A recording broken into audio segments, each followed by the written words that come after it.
à tous.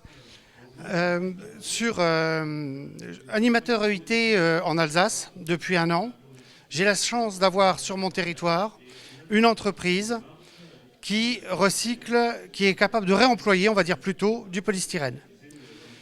Pour décrire rapidement l'entreprise, elle a pendant longtemps fait des poufs, des coussins et tout, des attributs d'ameublement avec du polystyrène à l'intérieur.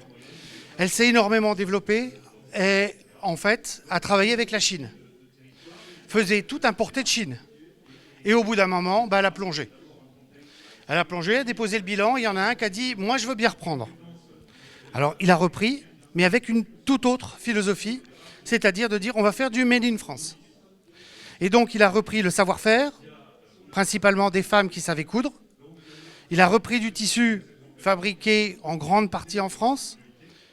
Et il a fait fabriquer les enveloppes de poufs et de coussins.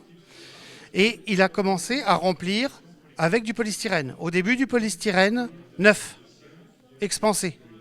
Sauf qu'il n'arrivait pas au cours de la marchandise qui arrivait de Chine. Donc une solution pour descendre ses coûts, c'était d'avoir du polystyrène recyclé. Il a trouvé une entreprise qui, effectivement, est capable de broyer le polystyrène et de lui amener en camion. Et aujourd'hui, cette fonctionnalité, il veut l'intégrer. Il a relancé évidemment toute la machine d'un point de vue économique.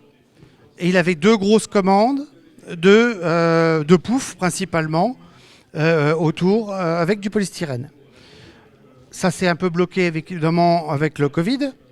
Et là, c'est reparti. Et ces commandes, il y en a au moins une des 2 qui est validée et augmentée. L'ADEME l'a suivi sur son projet et a financé un broyeur. Donc ça veut dire qu'aujourd'hui, il a une commande et il lui faut du polystyrène expansé. Et aujourd'hui, il est en train de se rapprocher petit à petit des collectivités locales qui, elles, sont capables de capter le gisement de polystyrène propre, parce qu'évidemment, il y a un cahier des charges. On ne peut pas se permettre d'avoir, en particulier, il faut qu'on travaille dessus, mais le polystyrène qui vient de la grande et moyenne distribution, qui vient souvent de la poissonnerie, est peu utilisable. Quand on s'assoit sur un pouf et que ça sent la morue, c'est pas ce qu'il faut. Donc on va chercher le polystyrène principalement d'emballage, dans les déchetteries. On va l'amener sur le site, le broyage, et on va remplir avec. Donc c'est pas simplement un broyage, parce que c'est un broyage plus un dépoussiéreur. Parce qu'on a forcément des demi-billes qui sont pas conformes. Ça veut dire quand même que, par exemple, si on a du polystyrène propre, mais qui peut y avoir soit de la poussière dessus, soit un petit peu de ciment, parce que ça a servi pour des calages ou des choses comme ça, c'est aussi faisable, puisqu'on a un dépoussiérage derrière. Il est capable aussi de prendre du polystyrène blanc, du polystyrène gris, du polystyrène noir.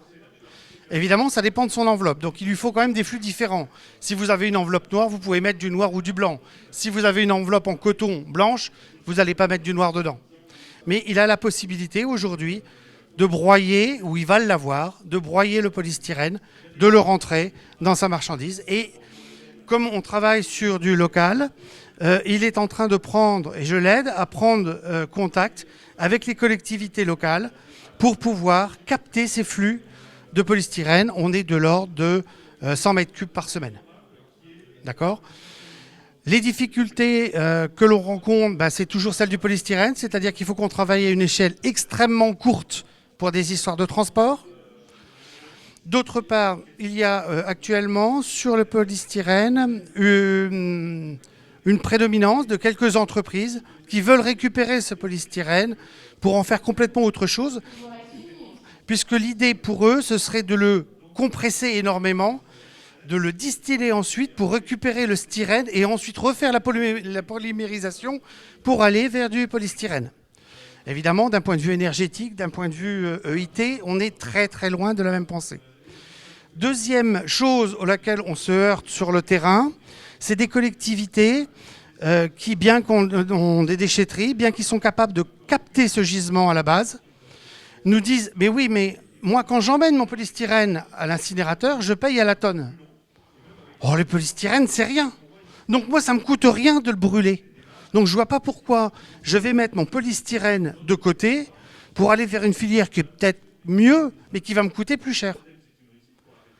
Alors là, on est vraiment sur un problème politique au sens de gestion de la cité, c'est-à-dire soit on a des gens qui disent non, non, il vaut mieux un circuit court et on va éventuellement aider au fret pour ramener jusqu'au site, ou alors on fait purement économique et on va brûler.